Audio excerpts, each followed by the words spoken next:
మన యొక్క సంస్కృతి సాంప్రదాయాలను కాపాడుకోవాల్సినటువంటి బాధ్యత మనందరిపైన ఉందండి.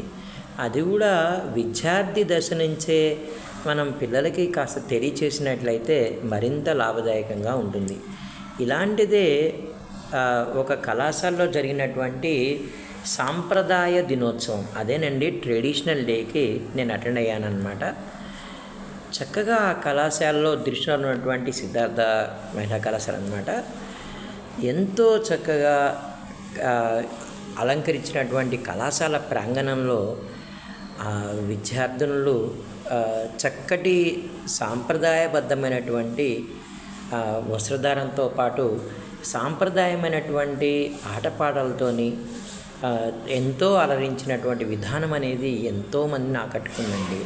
ముఖ్యంగా చెప్పాల్సింది సంస్థల యొక్క ప్రధాన అధ్యాపకురాలు ప్రిన్సిపాల్ మేడం గారు ఎంతో చక్కగా మాట్లాడుతూ మన సాంప్రదాయము దాన్ని కాపాడుకోవాల్సినటువంటి ఆవశ్యకత, మహిళా సాధికారత, తర్వాత కళాశాల సాధించినటువంటి విజయాల గురించి ఎంతో చక్కగా తెలియచేశారు.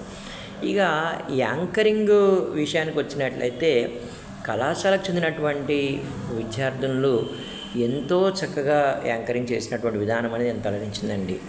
అటు బీకాము, బీఎస్సీ, బీసీఏ, బీబీఏ, తర్వాత అన్ని విభాగాలకు సంబంధించినటువంటి విద్యార్థులు ఈ కార్యక్రమంలో పాల్గొనడం అనేది నిజంగా ఆసక్తికరంగా ఉంది.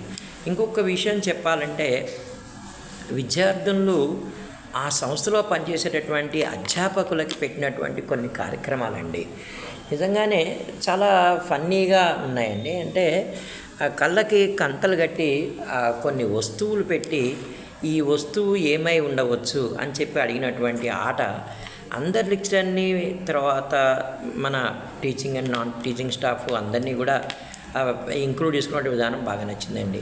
అలాగే గోదావరి సినిమాలో ఒక చక్కటి గీతాన్ని ఒక అమ్మాయి ఆలపించినటువంటి విధానం అనేది చాలా చాలా బాగుందండి.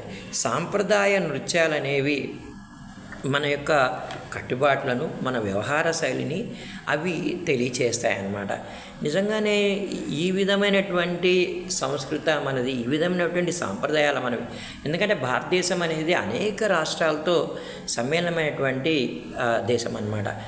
మన దేశంలో ముఖ్యంగా మనం చూసినట్లయితే మన హైదరాబాద్ నగరంలో అన్ని సంస్కృతుల వారు, అన్ని సాంప్రదాయాల వారు ఇక్కడ నివసించడం అనేది ఉంటుందన్నమాట. అలాగే కళాశాల యొక్క అధ్యాపక బృందం అనేది చురుగ్గా ఉంటూ వాళ్ళు పాల్గొంటూ అందరినీ ఎంకరేజ్ చేసుకుంటూ